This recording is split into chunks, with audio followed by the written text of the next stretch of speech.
Let's open with prayer. Commençons par la prière. Heavenly Father, we thank you for your Père goodness and Céleste, loving nous kindness. te remercions pour As we ta open your bonté. word, we pray that you would Alors que nous ouvrions ta continue to guide parole, our nous thoughts and prions our que tu feelings. puisses continuer à guider May nos your pensées, mercies nos rest upon us, sentiments, Father. que ta parole May we give you puisse praise être in all that we imprimée do sur and nous say. et que nous puissions te louer Help our minds dans to tout be ce que nous attentive faisons, so that que we may nos understand esprits puissent être and be able to attentifs dans discern ce que nous the truths devrions that you're trying to comprendre et teach your people in these last discerner days. les We ask these vérités que things in tu the name essayes of d'enseigner Jesus. à ton peuple Amen. dans ces derniers jours. Au nom de Jésus, Amen.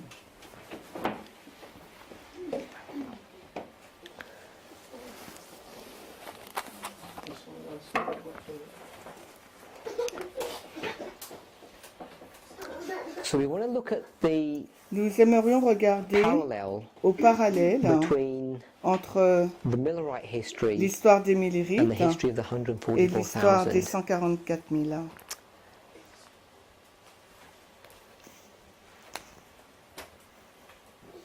As we go laying out these timelines, I Alors want que us to nous pay allons careful aligner attention ces lignes, j'aimerais que nous ayons une attention attentive to be able to see if the pour être en mesure reasoning de voir le of how these raisonnement de lines la have been façon laid dont out ces lignes ont été is correct posées, or not. si cela est correct ou pas, Because parce any que conclusion that we might la make at the conclusion que nous devrions faire à la fin end is really dependent dépend upon whether or vraiment not si oui ou non these waymarks ces have been balises placed ont correctly, été placées both in the correctement Millerite history and as they dans then l'histoire des parallel our Millérites, mais history. aussi dans notre histoire So as parallèle. you- Donc si vous Hear the study going through and then you entendez follow through and l'étude study the material et by que yourselves vous étudiez afterwards. le matériel par vous-même après, In my mind, dans that's mon esprit, the most important c'est aspect. l'aspect le plus important In many ways, far more dans important plusieurs than façons, the bien conclusions plus that que we les might come to. conclusions auxquelles nous pourrions aboutir. So let's draw a timeline Alors, dessinons une ligne de temps, of the Millerite history. celle de l'histoire des And as we know, Millérites, it begins in et nous savons qu'elle 1798 commence en 1798 and it ends et elle se termine en 1844. 1844.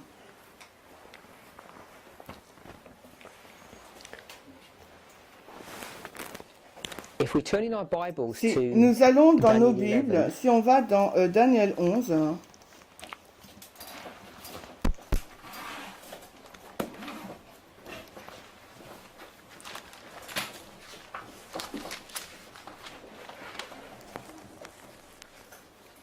as you turn in your Bibles to alors that que vous passage, allez dans ce passage, I just want to make this point j'aimerais that we're faire not ce gonna- point. I'm not going to go into nous n'irons pas too much depth dans beaucoup de profondeur to explain pour expliquer all the information that I'm giving. toutes It's les really just kind of informations just que an j'ai données. overview C'est juste un of aperçu these de parallel ces histories, histoires so that we can parallèles get, afin que nous puissions obtenir just an overall general une understanding of what's compréhension going on. générale de ce qui est en train de se passer. So if we turn to verse 40, Donc si Daniel nous allons 11, dans le 40, verset 40, Daniel 11, 40, the first part of the la verse première says, partie du "And verset at the nous time dit, of the et au end temps de la shall fin, the king of the le roi south du Sud push at him." poussera contre lui. So what I mean Donc, by that ce que je statement veux is, dire par I'm not cette going to go citation, c'est que je ne at vais this pas juncture prove à ce the moment information prouver toutes les informations saying que je suis en about train this de dire verse. par rapport à ce So verset. I'm not going to go ahead Donc and je ne vais prove pas who the him aller is pour prouver in this qui est verse, that le roi pronoun de him. ce verset, And le neither am I pronom going to lui, prove et at this non plus juncture je vais montrer à what cette the time of the jonction end is. I'm ce just qu'est going to le make temps de some, la fin est. Je vais juste I'm just faire, going to make some je vais comment juste of faire what des I think commentaires sur ce que je those pense que c'est. words Ces refer mots to. font référence. And the reason why I'm doing Et la that raison is pour laquelle je at- fais cela, on c'est the parce first que level is un premier most of us have an niveau, understanding la of majorité that d'entre nous, nous information avons anyway. une compréhension de ces informations. I've spoken about it in Et other j'en ai places, déjà parlé dans and d'autres most of endroits, us et la have plupart either d'entre studied it or vous heard other people mention avez it. So I déjà don't think there's too entendu much les études des controversy, autres, les études des autres personnes. Je ne pense pas what qu'il y ait you might beaucoup say are tant the de assumptions that controverses I'm sur making. le sujet, I will say les that they're assumptions not que je assumptions, they fais. are ou les affirmations que je fais but I'm not qui gonna peuvent defend them être défendables, in mais this je ne vais pas presentation. dans So cette what I'm présentation les suggesting in défendre. Ce verse que 40, je when it says suggère dans at le the time verset of the 40, end, quand il nous est I'm dit suggesting au that temps the de time la of the fin, end is je 1798. suggère que le temps de la fin I'm c'est not gonna go and prove that 1798. it Je ne is, vais pas le prouver à ce but I'm moment-là, saying that that's what mais it is. je It's dis que c'est ce que c'est 1798. So I'm going to put the 1798. time of the end Donc here. nous allons mettre ici le temps de la fin.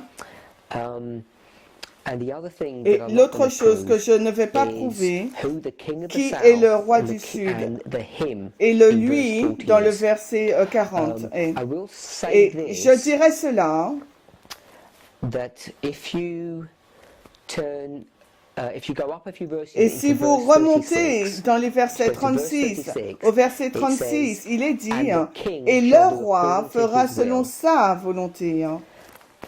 That king that's mentioned in verse Ce roi 36, qui est mentionné au if you verset run down the 36, verses from 36 down to 40, si vous lisez le verset de 36 à 40, vous allez that trouver the que him celui in verse dans le 40 verset is 40 the king est of le verse roi du 36. verset 36. So I'm basing Donc je the me premise of base who the him is l'introduction de qui est le upon lui this sur connection cette connexion between verse entre le 36 verset 36 through verse 40. jusqu'au verset And 40. from verse 36 it Et says à the partir king, du and if you verset run through 36, the il dit que verses le that follow verset, on, si vous it allez uses dans le verset pronouns. et qui For suit dans instance, le in verse 37, it pronom says, "Neither shall 37, he et on dit regard." So that he, au verset I'm suggesting, is 37, the king of verse 36. donc c'est le il du verset Verse 36, 38, le but verset in his 38, estate et à shall sa he place, honor. il honorera. That his and he in verse 38 Ça est is le the king il au of verse verset 36. 38, c'est le roi In du verse verset 39, 36, c'est le thus verset shall 39. he Ainsi, do il agira, is donc c'est the king of verse 36. c'est And le then roi verse du verset 40 would 36 et follow au on, and at verset the time of the 40 et end, suivant, shall the king et of the au south temps de push la it fin, him. le roi du So if you can see sud le that poussera logic, contre lui. Donc vous the pourrez voir connection cette between the logique, him cette of verse connexion 40 entre le and the king hymne, of verse le lui du 36. verset 40 et le roi du verset Just 36. as a side Tout point here, comme for un those point, who are un point listening, ici, that pour ceux qui écoutent, Uriah Smith does Uriah not Smith agree n'est pas en with accord that avec cette analysis, with analyse, that connection avec between cette connexion 36 to entre le 40. verset 36 et He 40. doesn't agree with that. Il n'est pas d'accord avec cela. And what I mean by that Et ce que je veux is dire the par king in cela, verse c'est que le 36, roi dans le verset I'm 36, suggesting, je is the suggère, same est le person that's même, being est la spoken même of personne from dont il est fait verses, mention à partir des versets. at least Au verse moins 31 le into verset verse 31, 30, but vers from le verse verset 31 30 même. to On peut aller au verse verset 35, 31 the king jusqu'au that's being verset spoken in 36. verse Le roi 36 dont is il the est same fait king. parler là au verset 36, And if you run c'est le through même those roi. verses, Et what it si vous leads you to lisez ces conclude versets, is et that vous the king allez of verse conclure que 36 le is the roi du verset papacy. 36 c'est la So the papauté. king in verse Donc le 36 is the roi au papacy, verset 36 c'est la but that would papauté. mean Mais that cela the him signifierait in donc que verse le 40 is the lui dans le papacy. verset 40 est Uriah également Smith la does not agree with papauté. that position. Et Uriah Smith n'est pas en He does accord avec agree cette that position. the king in verse Il n'est pas 36 d'accord is que the le king roi in du verse verset 36 40, c'est le même roi que but le he verset says the king in 40, mais verse il va dire 36 que is le another verset, person, it's le not the roi au verset papacy. 36 c'est une autre personne et non pas He la actually says papauté. it's En fait, Napoleon. il dit que c'est Napoléon. So his emphasis is that Son verse emphase, 36 c'est que talks le about verset Napoleon, 36 parle de Napoléon. and then he goes on Et to ensuite, explain il verse 40. So continue I'm not pour going to go into the proof of all expliquer of le that. verset 30. Fort But 40. verse Je ne vais 40 pas says there's a expliquer tout warfare cela. between the king of Donc, the le south verset 36, c'est and the king une of the guerre north. entre le roi du sud et du The king nord. of the south Le roi du is the king of sud, Egypt, le in roi a du sud et le spiritual roi or symbolic de sense. l'Égypte dans son sens spirituel et In symbolique, le this verset time 40. period, Et Egypt dans cette période de temps, is a l'Égypte symbol est of un atheistic symbole de France, la France athée, according to selon Revelation Apocalypse chapter 11. au chapitre 11. Revelation chapter 11 L'Apocalypse indicates chapitre that 11 France indique que la is France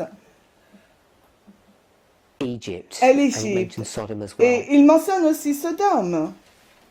So, verse 40, the first part, Donc, talks about a premièrement, la warfare première between the king of partie the south, parle between atheistic France d'une guerre and the entre la papacy. France athée avec la And papauté. that's talking about Et the deadly cela wound. parle de la So, blessure mortelle. Donc, that's when this position, that's when this history begins. c'est le début de cette histoire. and we know it ends in Et nous 1844, savons qu'elle se termine en in agreement with the 1844, en 2300 accord days. avec So I la just prophétie des wanna, 2300 jours, et soir et matin. place some other waymarks. Donc j'aimerais placer d'autres in this balises history. dans cette So the histoire. two most Les- important waymarks Les deux balises les plus importantes sont 1840, 1840,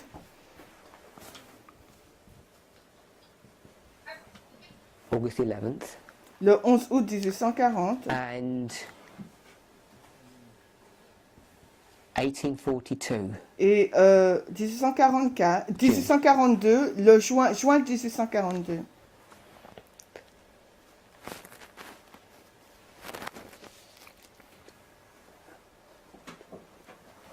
Another piece of layer of information that I want to add here. Alors, une autre is that information que j'aimerais the first angel's indiquer message ici, c'est que le message du enters into premier history ange entre dans l'histoire in en 1798. So not only is it the 1798. time of the end, Donc, non seulement c'est it's le temps de la also fin, mais c'est également introduction of the l'introduction first angel's du message. message du premier ange. And in Et en 1844, 1844 indique the entrance of the third angel's l'arrivée message. donc du troisième ange.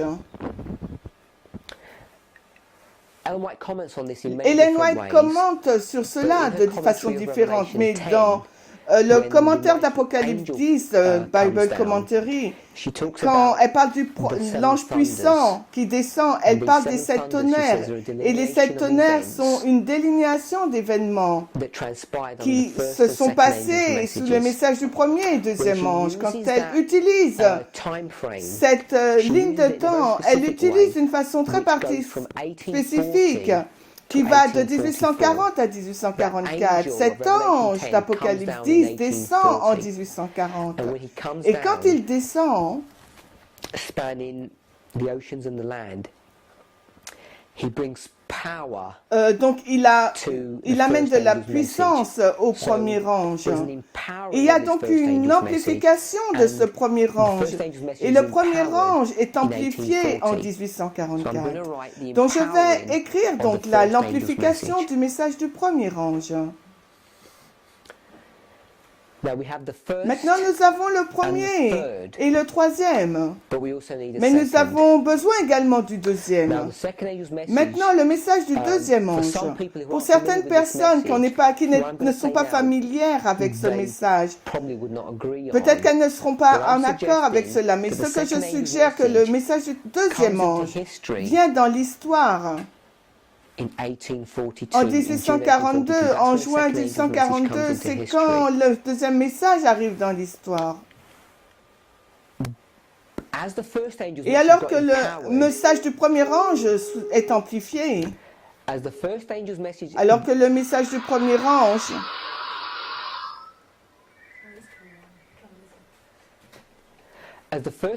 alors que le message du premier ange a été amplifié, le deuxième ange va également être amplifié. Il y a une amplification du deuxième ange. Et cette amplification du message du deuxième ange se passe en fait en 1844.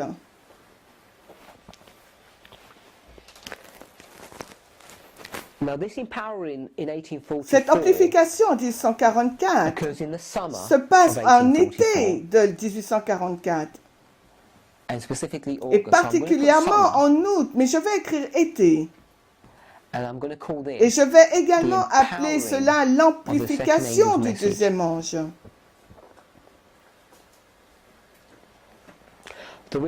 La raison pour laquelle les personnes ne sont pas en accord que le deuxième message est arrivé en 1842, c'est parce que Ellen White dit que le deuxième message est premièrement proclamé en été 1844. Elle dit que ça a été proclamé en premier, donc la suggestion est que s'il est premièrement proclamé en août 1844, alors comment se fait-il qu'il ait existé avant? Il ne peut pas exister avant sa proclamation. Mais dans un autre endroit, elle dit que ce cri de minuit, que nous aimerions l'appeler, est une amplification du deuxième ange. Donc, si ce cri de minuit ou cet été 1844 amplifie le deuxième ange, donc je vais suggérer, ce qu'elle fait référence, c'est que le deuxième ange existait avant et est arrivé en amplification. Donc l'été 1844, quand le message du deuxième ange est verbalisé, si je peux utiliser ce terme, deux choses se passent. Premièrement, il est proclamé et ensuite il est amplifié. Il y a deux choses qui se passent en été 1844. il y a une proclamation. And there's an empowerment. Et ensuite, il y a une amplification. And what I understand by Et ce that que je comprends is that par when it says cela, it's c'est first que quand il proclaimed, dit qu'il est proclamé en premier, ce que ça veut dire, c'est que quand il a été introduit, il a aussi une proclamation, mais il est entré silencieusement. Et quand son amplification arrive, alors je suggère, de la façon dont je le comprends, c'est qu'il a été amplifié. Cela signifie, sous-entend qu'il était déjà en existence avant qu'il ne soit amplifié en août 1844, ce deuxième message. Et j'aimerais placer une autre balise avant 1844. C'est la balise de 1833. Donc en 1833, William Miller a reçu alors ses lettres de créance.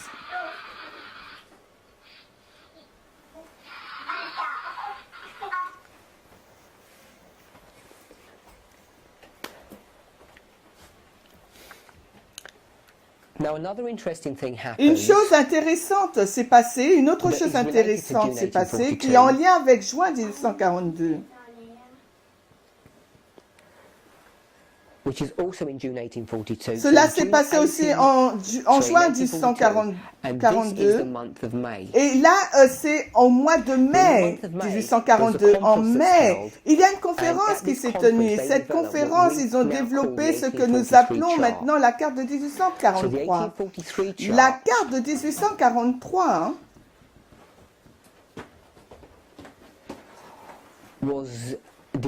a été développée. Ils ont été d'accord sur cette carte en mai 1842.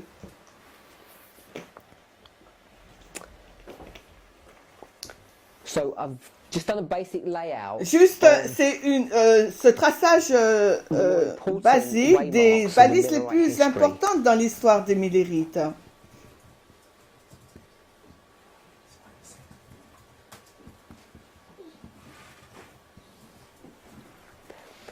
Je vais faire la même ligne de temps, mais je vais la rendre encore plus simple. Donc voici la 1798 et voici 1844. On va la diviser en deux. Et là, au milieu, je vais mettre juin 1842 et je vais dire voilà la période de temps pour le ministère du message du premier ange et ensuite de juin à 1844 c'est le deuxième message. La raison pour laquelle je vais faire cela, c'est parce que j'aimerais que nous comprenions quelque chose au sujet de la relation entre le premier et le deuxième ange. Parce que lorsque nous parlons du message du deuxième ange, nous sommes si enclins à penser que c'est juste des mots qui sont jetés contre Babylone. Et ce sont des phrases d'accusation qui disent simplement que Babylone est tombée et elle est perdue, et elle est perdue. Et c'est la somme de ce que tout le deuxième message dont parle le deuxième message, mais j'aimerais vous montrer que d'une façon très simple, c'est que le message du troisième ange est beaucoup plus impliqué, beaucoup plus important que cela. Et non seulement sa relation entre le premier et le deuxième ange. Mais avant que je ne puisse faire cela,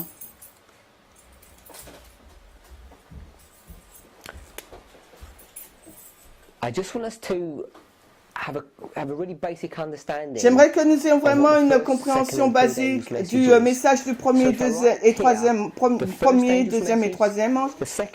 Premier ange, deuxième ange et message du troisième ange. Donc je vais reformuler ces messages dans les termes de péché, justice et jugement. Nous pouvons voir que c'est un processus en trois étapes qui doit se passer durant l'histoire de ces trois messages. De le mettre en d'autres termes, nous sommes tous des pécheurs, nous sommes tous condamnés en tant qu'êtres humains. Nous sommes perdus. Il y a cette déclaration, cette proclamation qui a été faite pour vous dire que vous êtes un pécheur.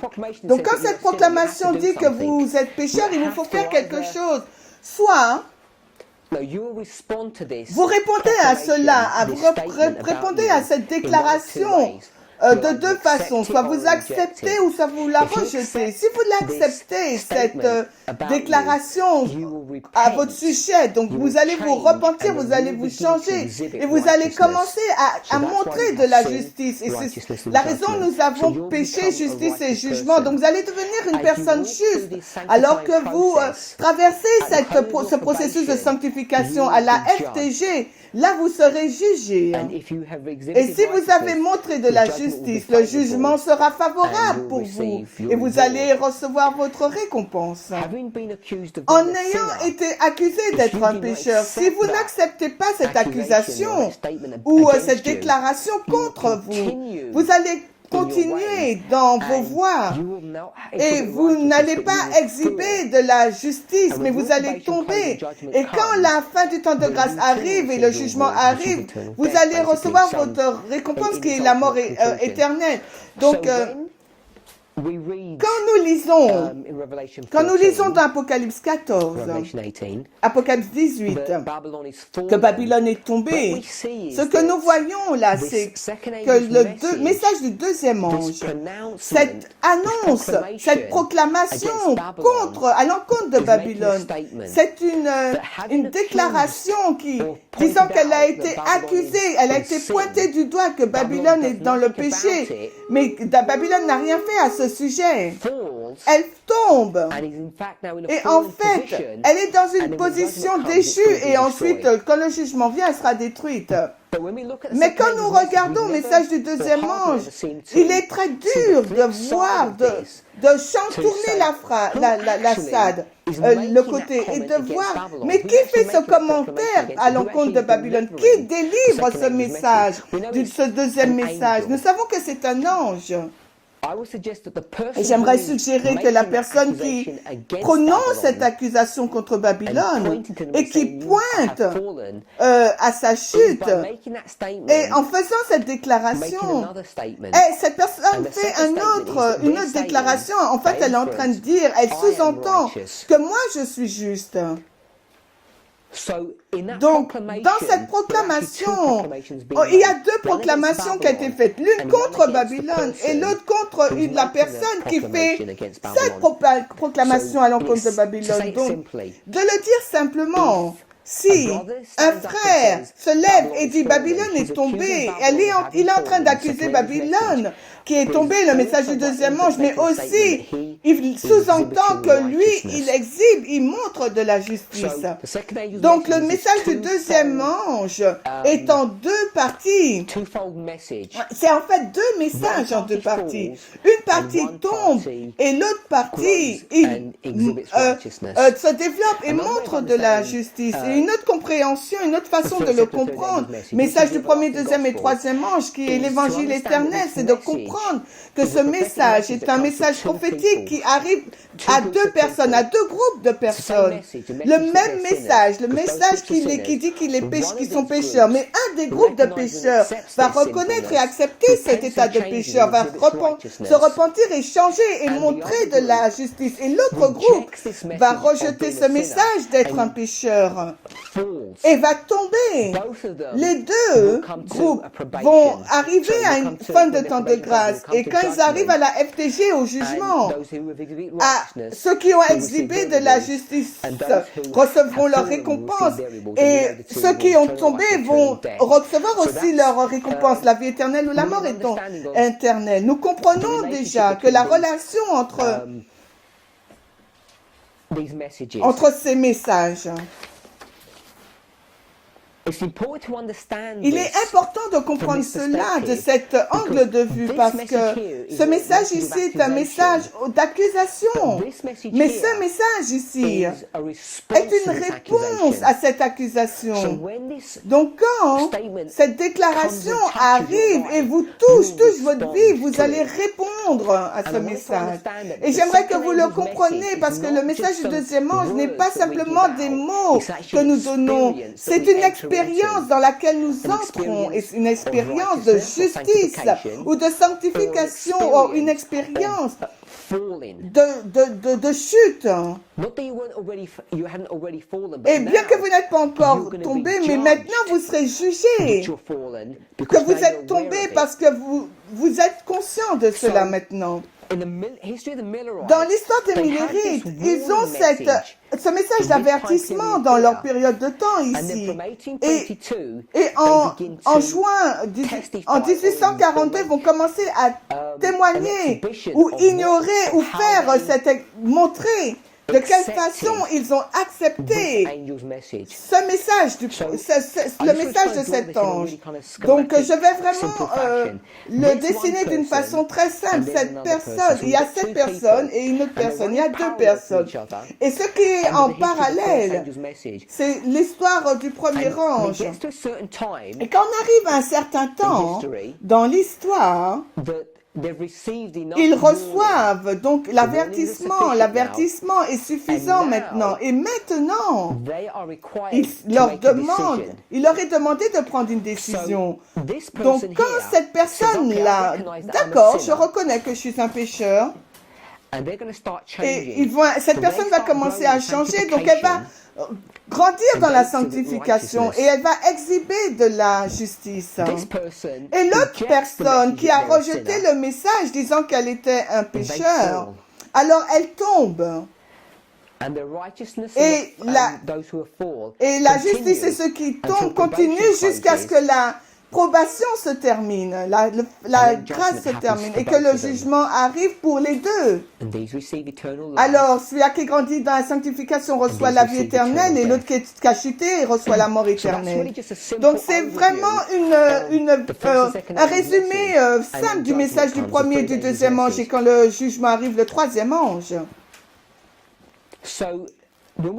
Donc, quand nous considérons Apocalypse 14, ce n'est pas simplement des mots qu'il nous est demandé de ressortir, de mémoriser.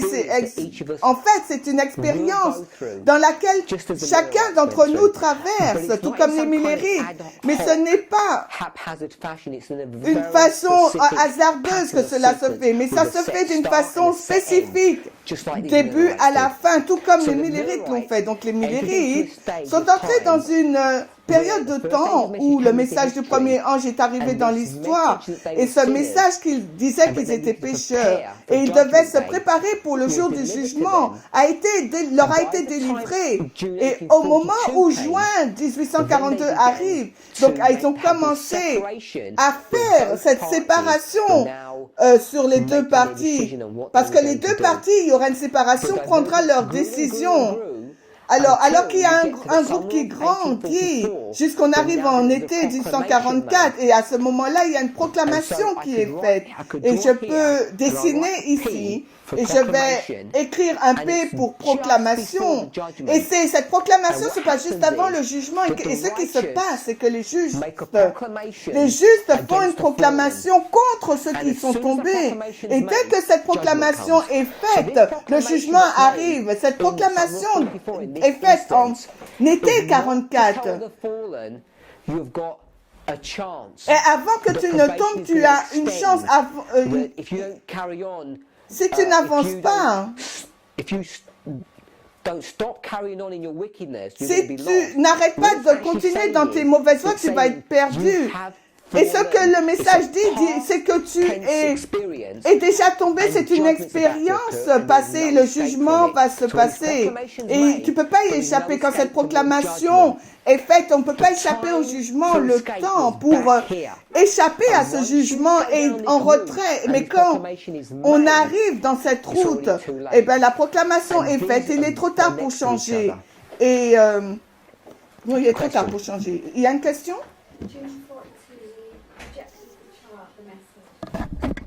Yeah, I'm going to go into that. Oui, je vais aller dans ça. Cette expérience ici que je viens juste de mentionner est discutée est montré très clairement dans l'histoire de Nebuchadnezzar, Daniel 4 et Belshazzar au chapitre 5. Nous pouvons la voir clairement. C'est qu'il y a un processus en 3 étapes qui traverse cette histoire. Le message du premier, deuxième et troisième ange. L'évangile éternel qui touche Nebuchadnezzar, qui touche Belshazzar. Non seulement comme 2 hommes séparés, mais il y a une relation l'un avec l'autre, une connexion intime. Nous n'irons pas dans cette présentation, mais il y a une connexion intime entre Nebuchadnezzar et Belshazzar. Et cette connexion intime, c'est que nous pouvons voir de quelle façon l'évangile éternel font que ces 2 hommes aient la capacité d'aller dans ces 2 histoires et de tirer des leçons pour nous-mêmes à la fin du monde.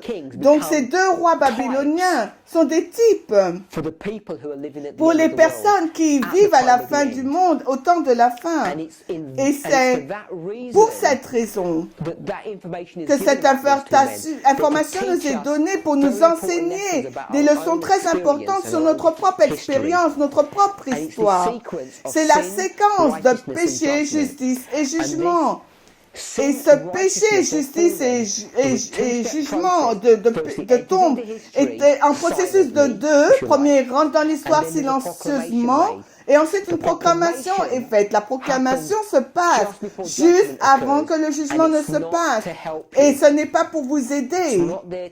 Cette proclamation n'est pas là pour vous aider, vous donner une chance que vous avez du temps pour changer. Mais c'est pour déclarer un fait avant que le jugement n'arrive. Donc j'espère que cela a du sens pour vous. J'aimerais vous lire une citation dans laquelle ce principe est réenforcé et réexplique le point que je viens de vous expliquer. Avant que je ne lise la citation, est-ce que vous pouvez voir ici que, ici là, il s'agit de l'histoire des Millérites, on peut dire qu'il s'agit de Miller. Voici l'histoire des Millérites. Et en dessous, là, je vais dessiner l'histoire de Christ, mais d'une façon très très simple, de la même façon que je l'ai faite ici.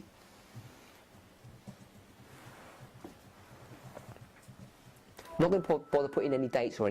ne vais pas poser des dates, rien du tout, mais ce que je vais mettre ici, au lieu de mettre le message du premier ange et le message du deuxième ange, je vais écrire Jean-Baptiste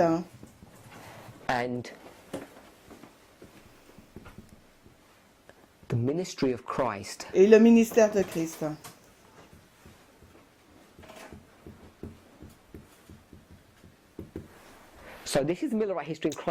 Voici l'histoire des Millérites et l'histoire de Christ. Vous allez voir quand vous lirez ce passage que ça peut être une comparaison qui est faite. Et cette comparaison est entre Jean-Baptiste et Christ.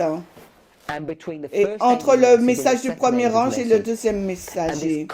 Et ce concept ou cette idée que je viens de suggérer, que le message du deuxième ange n'est pas juste cette phrase qui dit que Babylone est tombée, ce n'est pas que ça. En fait, c'est une expérience qui nous est demandée, dans laquelle il nous est demandé d'entrer. Et non seulement on nous est demandé d'entrer dans cette expérience, tout le monde le fait, que vous l'aimez ou pas. Vous allez entrer dans cette expérience du message du deuxième ange.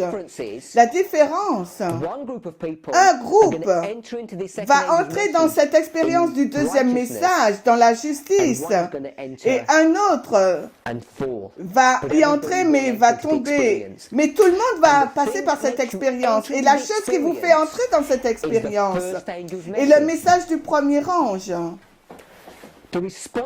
La réponse que vous donnez, dans cette période du deuxième ange est contingente avec la façon dont vous acceptez le message du premier ange. J'espère que cela a du sens. Le message du deuxième ange, cette période de temps ici, ce n'est pas simplement des mots, c'est une expérience dans laquelle nous entrons. Cette expérience dans laquelle vous entrez, mais tout le monde va y rentrer, dépend sur la réception du message du premier ange. Si vous l'acceptez, le message du premier ange, alors l'internaliser, l'accepter, donc vous allez montrer de la justice et le résultat, la récompense sera l'évangile. le jugement, la vie éternelle quand le jugement arrive. Mais si vous ne l'acceptez pas, eh ben, vous allez recevoir la mort éternelle quand le jugement arrive. Et la proclamation est très proche que le jugement de Dieu dans sa justice, dans sa sagesse, instruit le juste pour faire une proclamation, pour leur dire au monde qu'ils sont... pour leur dire, pardon, leurs conditions. Et personne ne peut les aider. En fin de compte, ça montre vraiment, avant que le jugement arrive, qui est qui. Ayant dit cela, eh bien, lisons cette citation de l'esprit de prophétie. A quote that we've probably read before. I'm sure we're probably reasonably familiar with this. C'est une citation avec laquelle on est familier. C'est Early Writing 259, premiers écrits 251, une plateforme solide. Le chapitre, une plateforme solide. J'ai vu une compagnie qui se tenait. J'ai vu une compagnie qui se tenait bien ferme. Il m'a été montré 3 étapes. La première, le message du premier, deuxième et troisième ange. Mon ange qui m'accompagnait me dit, malheur à celui qui va déplacer même une épingle de ces messages. La véritable compréhension de ces messages est d'une importance vitale. La destinée des âmes est suspendue à la manière dont ils vont recevoir. Et j'ai vu ô combien le peuple de Dieu avait eu leur expérience. Et cela était passé par beaucoup de souffrances et d'un conflit sévère. Dieu les a conduits pas à pas jusqu'à ce qu'il les place sur une plateforme inébranlable et solide. J'ai vu des personnes qui se sont rapprochées de cette plateforme et a examiné les fondations. Certains se sont réjouis et se sont placés dessus immédiatement et d'autres ont commencé à trouver des fautes dans la fondation. Ils ont murmuré ils voulaient que des améliorations se fassent. Ils pensaient que la plateforme aurait pu être encore plus parfaite et que les gens auraient pu être plus contents. Et ils sont descendus de cette plateforme et ont examiné et ils ont déclaré qu'elle était mal posée. Et on leur a rappelé que c'est Dieu qui est l'architecte de cette plateforme et qu'ils se battaient contre lui. Et on leur a raconté l'œuvre merveilleuse que Dieu avait fait. Et en union, ils ont élevé leurs yeux au ciel et ont glorifié Dieu d'une grande voix. Donc on écoute maintenant, j'ai été proclamé dans la proclamation du premier avènement de Christ. Jean était envoyé dans l'esprit, la puissance d'Élie pour préparer la voie de Jésus. Maintenant, elle parle de Jean-Baptiste et de Jésus. Ceux qui ont rejeté le témoignage de Jean ne pouvaient pas bénéficier des enseignements de Jésus. Donc si vous rejetez Jean-Baptiste, vous ne pouvez bénéficier par les enseignements et le ministère de Jésus. Leur opposition au message qui prédisait sa venue les ont placés où ils ne pouvaient plus recevoir la plus forte preuve qu'il était Jésus le Messie. Satan les a conduit ceux qui ont rejeté le message de Jean à aller encore plus loin, de rejeter et de crucifier Christ. En faisant cela, ils se sont mis où ils ne pouvaient plus recevoir la bénédiction au jour de la Pentecôte, qu'il aurait enseigné la voie du sanctuaire céleste. Donc, elle l'aligne, message du premier, deuxième et troisième ange. Le voile déchiré montrait que les sacrifices et les ordonnances juives n'étaient plus reçus. Et on peut voir dans la proclamation. Ça nous dit ce qui se passait.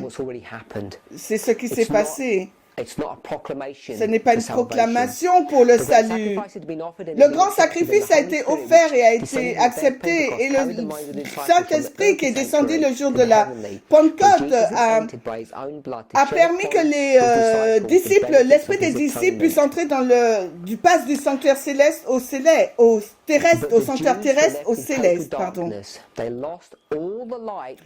Ils ont perdu toute la lumière qu'ils avaient au sujet du plan plan du salut. Et ils ont continué à placer leur confiance dans les sacrifices et les offrandes inutiles. Le sanctuaire céleste, ils n'ont pas vu que le sanctuaire céleste avait remplacé le sanctuaire terrestre. Donc, ils ne pouvaient plus bénéficier de la médiation de Christ dans le lieu saint. Donc, on voit l'administration du lieu saint, du lieu très saint, la proclamation de leur condition perdue, que le jugement est devenu, quand la Pentecôte est venue, quand l'effusion du Saint-Esprit est venue. Je m'aurais posé une question, et c'est une question évidente que nous savons tous. Quand vous êtes sous le ministère de Christ ou de ses enseignements, que se passe pour tous ces individus? C'était premiers écrits 258 et 259. Qu'est-ce qui se passe pour les disciples dans le livre d'Actes? Quand ils parlent, ils ont pris, quand les disciples parlaient, ils ont vu que les disciples étaient avec Jésus, ils avaient été changés, c'était des personnes qui avaient été changées dans l'image de Dieu.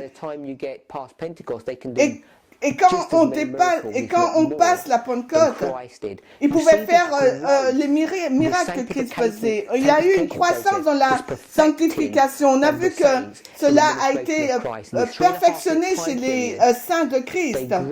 Ils ont grandi durant ces 3 ans et demi. Ils sont passés de pécheurs perdus à des hommes sauvés, et c'est ce qui est le but de l'administration de Christ, de son ministère. Mais si vous n'avez pas accepté le ministère de Jean-Baptiste qui pointe à Jésus, vous n'aurez pas pu entrer dans cette expérience avec Christ. Donc vous pouvez voir une relation de cause à effet entre ces deux hommes, ces deux ministères. Vous devez accepter le ministère de Jean pour accepter celui de Christ. Et c'est ce ministère ici de Christ qui vous change. C'est le ministère de Christ qui vous change, parce que dit Jean?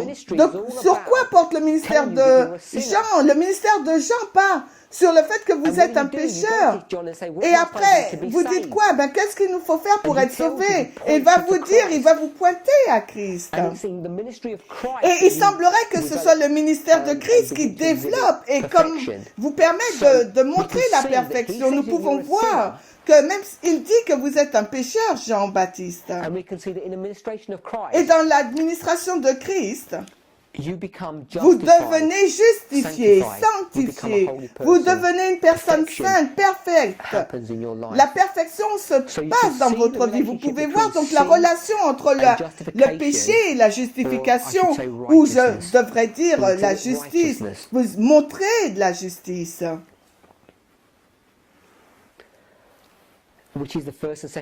Qui est le message du premier et deuxième ange.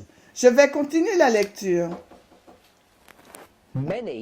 Beaucoup ont regardé avec horreur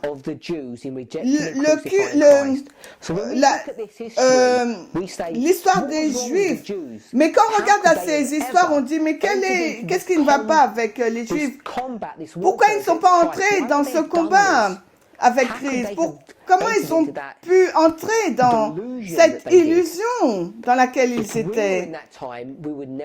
Parce que nous, si nous étions là, si nous étions à cette période, nous n'aurons jamais fait. Si nous vivions dans l'époque de Christ, nous n'aurons jamais fait partie des Juifs. Nous n'aurons jamais fait partie de ceux qui ont rejeté Christ. Mais voilà ce que Ellen White dit. Alors qu'ils lisent l'histoire de son abus honteuse, ils pensent qu'ils aiment. Ils disent qu'ils n'auraient jamais fait comme Pierre ou qu'ils ne l'auraient jamais crucifié, mais Dieu qui lit les cœurs de tous a emmené un test d'amour par Christ. Pour ceux qui disent aimer Christ, Dieu a envoyé un test pour ceux qui professent dire aimer Christ. Donc, il dit, ceux qui n'ont pas accepté Jean ne pouvaient pas accepter Christ. Mais dans l'histoire des Millérites, quel est donc le test? Le test qui s'est passé là, c'est soit j'accepte toutes ces informations ici, afin qu'on puisse bénéficier de cette période de temps, Dieu va vous emmener un test pour prouver si oui ou non vous aimez Jésus. Tout comme les Juifs ont eu un test. Donc là, ils ont été testés. Est-ce que vous voulez vraiment aimer Dieu? Si vous aimez vraiment Dieu, je vous envoie un prophète pour vous tester. Mais Dieu qui lit le cœur de tous a emmené un test. Tout le ciel suivait avec un profond intérêt la proclamation du premier message. Donc là, c'est l'histoire des Millérites, là. Le ciel entier regardait d'un intérêt profond la proclamation du premier ange. Beaucoup de ceux qui disaient avoir tant d'amour pour Jésus et qui versaient des larmes en lisant le récit de sa crucifixion se moquèrent de la bonne nouvelle à son retour. Au lieu de recevoir ce message avec joie, le premier ange, ils étaient pécheurs. Ils prétendirent que c'était une erreur. Ils disent qu'on est déjà sauvés, on n'a pas besoin de ce message. Ils ont haï les personnes qui aimaient son apparence et les ont fait sortir de l'église. C'est en juin 1842, là. Ceux qui ont rejeté le premier ange ne pouvaient pas bénéficier du deuxième ange, ni ils ne pouvaient bénéficier par le message du Christ, l'amplification du deuxième, qui les préparait à entrer avec Jésus par la foi dans le lieu très saint du sanctuaire céleste. Et par le rejet de ces deux premiers messages, ils ont enténébré leur compréhension, qu'ils ne pouvaient voir aucune lumière dans le message du troisième ange qui leur aurait montré la voie pour le lieu très saint. Premiers écrits 260. Je vis que comme les Juifs avaient crucifié Jésus, les églises en général avaient repoussé ces messages. C'est pourquoi elles n'ont aucune connaissance du chemin qui conduit au lieu très saint. Donc le point que j'aimerais vous montrer maintenant, c'est qu'elle fait une relation entre le message du premier ange et Jean-Baptiste et le second message et l'enseignement sous l'administration de Christ. Je suggère que quand nous entrons dans l'histoire du message du deuxième ange, vous commencez à exhiber, à montrer de la justice. Et cela est basé sur une acceptation de ce qui s'est passé sous le message du premier ange. Si on n'accepte pas le premier ange, qu'est-ce qui se passe? On commence à tomber. Et vous ne le savez même pas. Vous ne le savez même pas jusqu'à ce que la proclamation soit faite. Et quelqu'un qui a accepté ce deuxième message va vous dire, mais il sera trop tard pour vous quand vous vous réveillerez. Dans l'histoire des Millérites, qu'est-ce qu'ils devaient accepter afin qu'ils puissent en tirer avantage?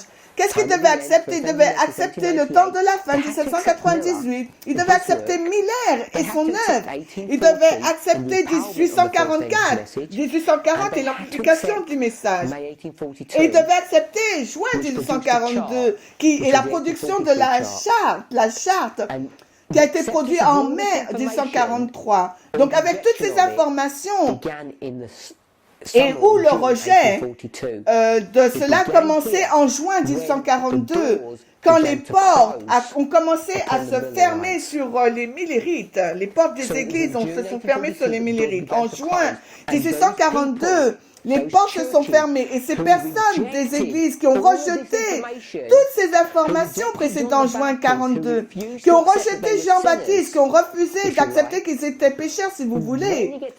Quand on arrive en juin 1842, elles ont commencé à pousser ceux qui avaient accepté toutes ces informations avant, qui ont accepté le ministère de Jean-Baptiste, qui ont accepté qu'ils étaient pécheurs et ont commencé à montrer de la justice. Cette justice a développé un caractère.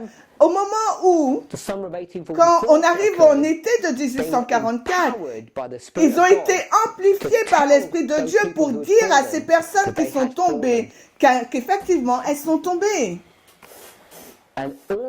Et aussi, au moment où on arrive en 1844, en octobre 44, entrer dans le lieu très saint avec Christ. Mais ceux qui ont rejeté, ils ont continué dans les ténèbres.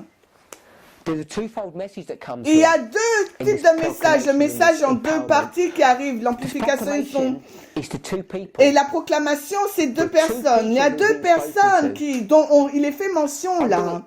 Je vais le faire de cette façon.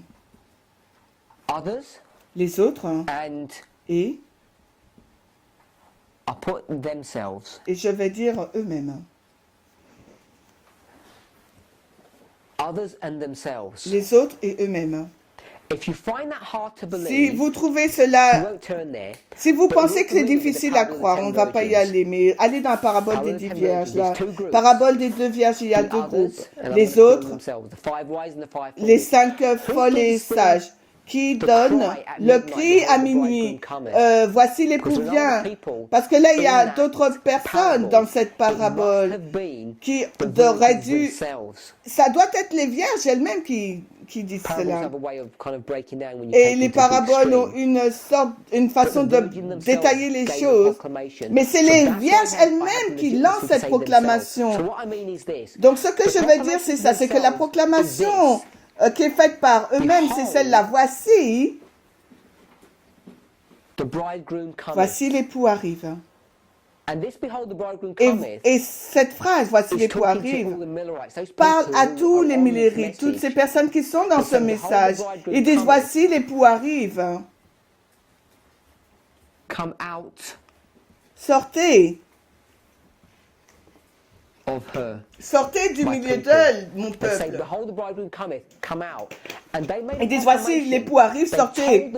Donc ils donnent cette proclamation, mais les Millérites, si vous voulez sortir, il vous faut sortir de ces églises. Mais après, il y a une deuxième déclaration aux autres, et ils disent, Babylone est tombée. Ceux qui sont justes, c'est le message en 2 parties qu'ils donnent. Nous devrions être contents parce que l'époux arrive, il est là. Et vous avez besoin de sortir de Babylone. Et ensuite, ils font cette proclamation aux autres qui sont tombés, ces personnes-là, vous êtes tombés, vous êtes perdus, l'approbation arrive. C'est un aperçu général. La chose intéressante, c'est quand on parle du ministère de Christ, ou dans le langage péché, justice et jugement, est-ce qu'on voit la mécanique de cela? J'aimerais qu'on utilise cette expression quand nous mettons l'historique, quand on prend ces paroles et on les met dans l'histoire, ce que j'ai fait ici, là, parce que là c'est un message de justice, de péché, là, de justice et de justice.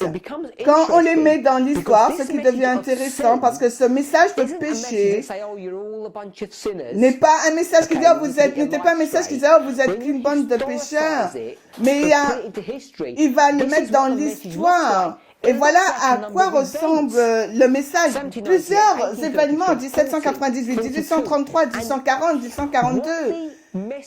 Et ce que ce message est, il dit, accepte ces informations. Ce n'est pas temps de dire, oh, tu peux arrêter de crier. Il faut que tu arrêtes de manger du porc. Tu dois avoir une vie pure, boire de l'alcool. Ce n'est pas le message quand on le met dans l'histoire, quand on le met dans son contexte de cette histoire. Ce que le message tourne, le message est changé en des dates, en des événements, en des informations. Vous devez accepter toutes ces informations et c'est ça, c'est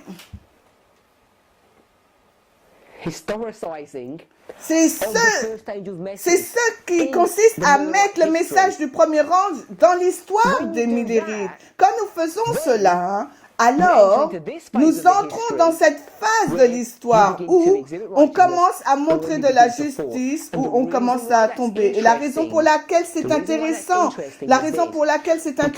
c'est parce que nous voyons cela alors que nous arrivons dans l'histoire. L'argument que nous avons, tu es autant pécheur que moi, en fait. Les personnes qui proclament le message, que je suis en train de développer sont pires, mais la définition de pécheur, c'est que tu cries plus, ou que tu manges un certain type de nourriture, tu manges 3 fois au lieu de 2 fois. Mais ce n'est pas du tout ça.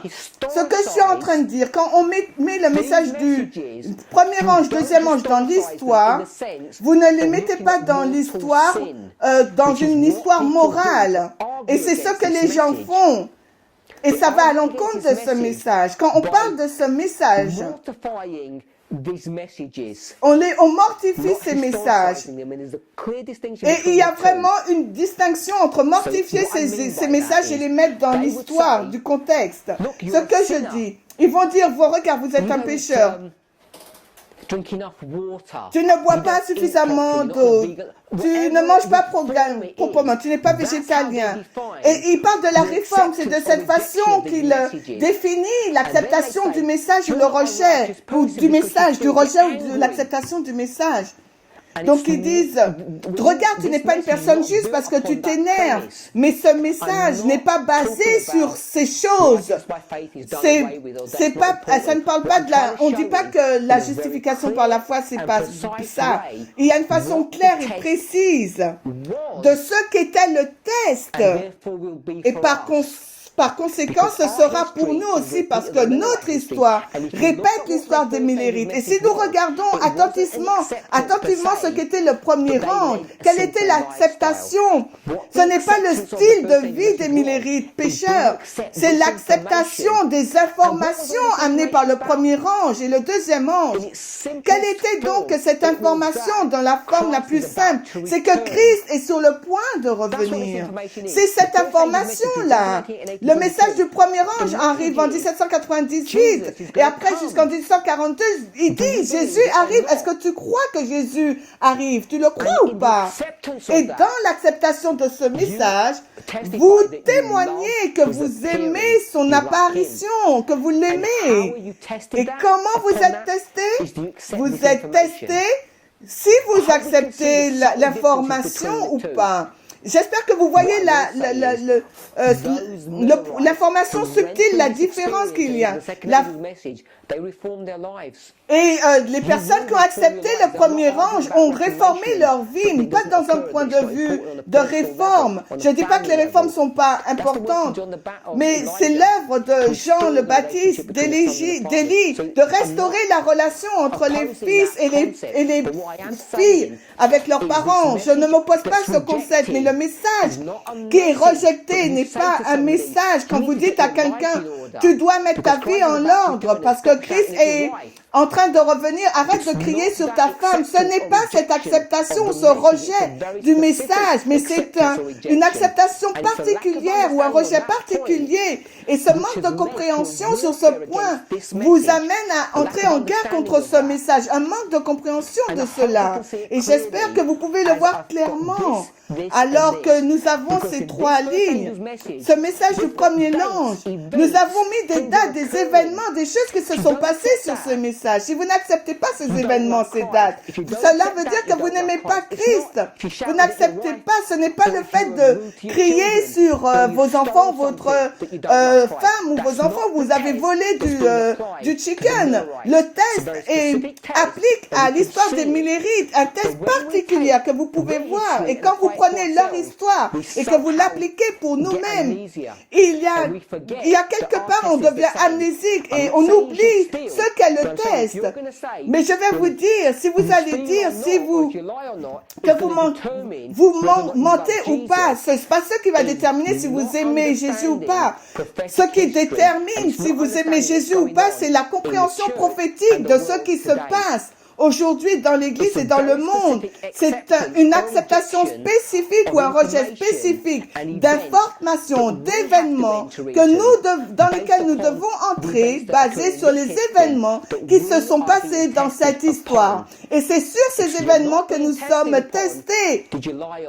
Et ce n'est pas testé sur si on ment ou pas. Ce n'est pas cela qui teste notre amour pour Jésus. Ne me méprenez pas. Je vous dis que le test, et le test n'est pas celui que vous imaginez. Si vous devez poser la question à quelqu'un, si vous acceptez 1840, cela signifie que vous aimez Jésus. Alors, qui aurait cru cela si on disait le fait de montrer votre amour pour Jésus, c'est d'accepter 1840? Que vous croyez que l'Empire ottoman est tombé au pas, mais voici le test que Dieu a donné, a introduit pour son peuple. Et nous l'avons lu très clairement. Et c'était conçu pour tester son peuple, tester l'amour de son peuple. L'événement de 1840, la chute de l'Empire ottoman. Et ceux qui s'opposent à ce message, ils nous jettent à notre figure. Et en faisant cela, ceux qui sont en train de dire, je n'accepte pas le message du premier ange. Mais ils vont dire, mais moi je ne commets pas de péché. Et vous dites, je suis d'accord, tu n'en fais pas. Tu fais peut-être moins de péché que moi.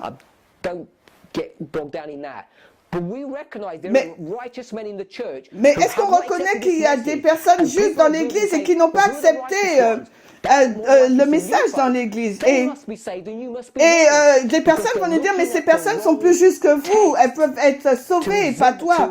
Mais elles prennent le mauvais test.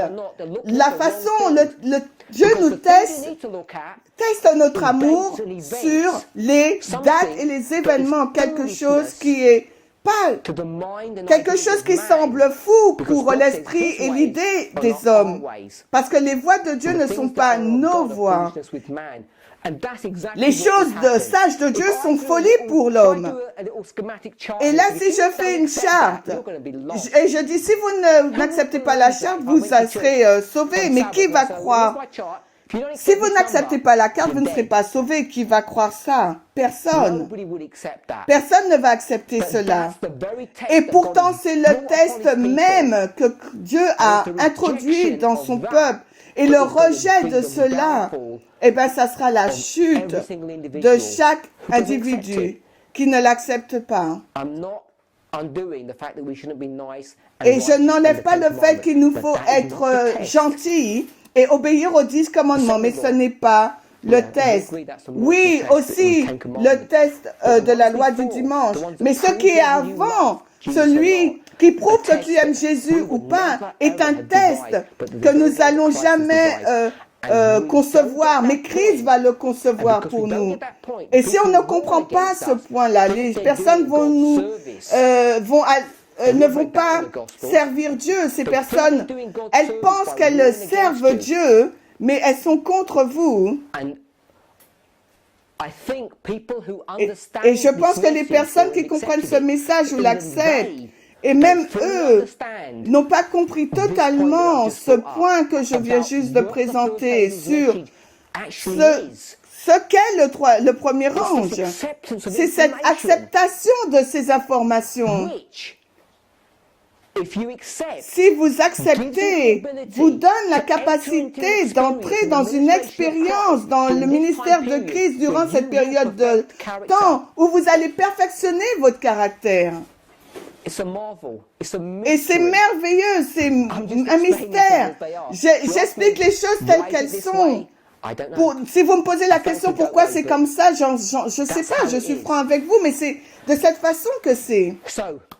Donc, toutes ces informations doivent être acceptées avant que nous entrons dans cette expérience. Si vous ne les acceptez pas, vous ne pourrez pas entrer dans cette expérience et vous allez recevoir la proclamation disant que vous êtes tombé. Il y a beaucoup d'informations là que nous n'avons pas été, mais j'aimerais faire un ou deux points à ce sujet. Je vais effacer cela. Je vais également effacer ça. J'aimerais regarder à quelques relations de cause à effet entre deux choses. La première C'est ces deux-là. 1798, 1840, les deux là, premier message et premier message amplifié. J'espère que nous comprenons à un certain degré ce que je veux dire par l'amplification de ce message, la relation entre le premier ange et le 1 à 1. Nous savons que l'histoire des millérites, le message, est basé sur un principe de rôle d'interprétation. Un jour égale une année, un jour égale une année, un jour égale une année. Donc, j'espère qu'on est d'accord avec ça. Et ce message de premier ange est basé sur ce principe parce que c'est de cette façon qu'on peut calculer que l'heure de son jugement est venue. Christ est sur le point de retourner à la fin des 2300 jours. Jours changés en années. Donc, mais quand vous traversez cette histoire, comment savez-vous que le principe est correct? Parce que la Bible enseigne que sur le témoignage d'une chose est établie. Et nous n'avons pas beaucoup de bagages pour vous prouver que cela est juste. Donc, quand on vous dit que c'est sur le point de venir, quelle est la preuve? Donc, c'est quoi votre preuve de 1300 jours? C'est là. Et vous dites, ah, mais comment savez-vous que vous êtes juste? Comment ça fonctionne vraiment les 2300 ans? Et on va dans cette histoire, dans le 11 août 1840, et Josiah Litch, il a prouvé que l'exactitude d'un jour pour une année. Et comment il a prouvé cela? Cela témoigne. 1840 est un test que 1798 est vrai. Et c'est pour ça qu'on utilise la phrase amplification, parce que ça le vérifie. On pourrait dire l'amplification ou la vérification. Donc, si cela le prouve, et je vous dis, OK, mais je vous l'ai déjà prouvé, donc quel est donc votre argument? La réponse est que vous n'avez pas d'argument.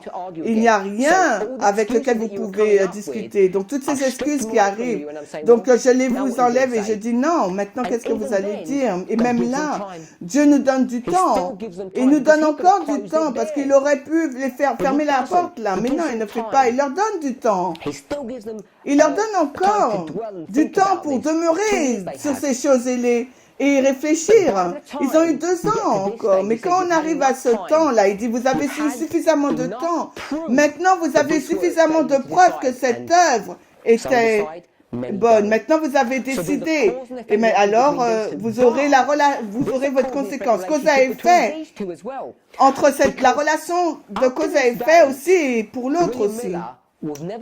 William Miller n'avait jamais été assuré au sujet quand l'événement allait se passer. Et il dirait, si Christ viendrait autour de cette période, il était très vague, si on peut utiliser ce terme, mais quand ils sont arrivés à cette conférence en mai 1842, on produit la carte,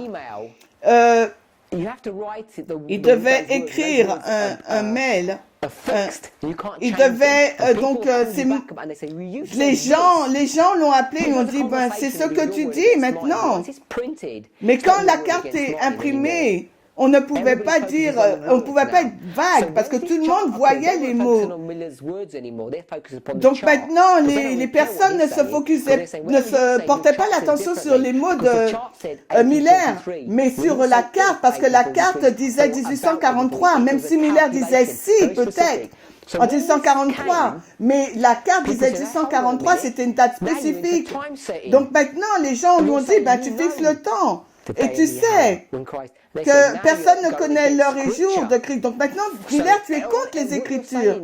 Donc quand tu dis maintenant sur la carte 1843, la date du retour de Christ c'est 1843, donc tu vas contre les versets bibliques, parce que c'est très spécifique avec les nombres. Donc maintenant, la relation de cause à effet entre mai et juin se passe parce qu'ils ont rejeté les nombres. Ils ont rejeté un nombre et le nombre a été 1843. Et cela s'est passé. Mais nous avons compris que 43 et 44, c'était une erreur. Donc quand je dis 43, je veux dire 44. Donc c'est ce qui se passe là maintenant. C'est le rejet de ce nombre, la carte de 1843 qui a une relation de cause à effet, qui ont fait que les églises ont fermé les portes. Ils ont rejeté les personnes qui proclamaient ce message. Parce que maintenant, ils disent, des personnes qui fixent le temps. Parce qu'ils disent, comme nous savons vraiment de façon spécifique quand Jésus revient, et ils disent que non, la Bible dit qu'on ne sait pas. Donc il y a deux choses qui se passent. Donc, ils proclament un an, ensuite Jésus confirme que ce principe est correct, et ensuite ils mettent un nombre sur la carte, et ils rejettent, donc les églises rejettent ce nombre sur la carte. Et en 1844, la porte commence à se fermer, il y a une séparation qui commence, et elle continue, elle s'empire, jusqu'à ce qu'on arrive en été 1844, juste avant que le jugement ne se passe. Et les Millérites font la proclamation parce que maintenant ils sont amplifiés par le Saint-Esprit pour faire cette proclamation, de dire à ces Millérites qui étaient toujours en train d'adorer à l'église que c'était temps d'adorer à l'église. Il disait, Jésus est sur le point de venir, vous ne pouvez plus rester dans l'église, maintenant sortez de l'église. Et quand ils sortent, ils disent, maintenant on va vous donner... Et ceux qui ne sont pas sortis, on va dire, ben voilà, vous êtes tombés. Donc c'est un résumé basique de la ligne de temps des Millérites. Et je vais développer cet argument, cette ligne de temps dans notre histoire et en tirer un parallèle dans l'autre portion de notre étude. Terminons par la prière.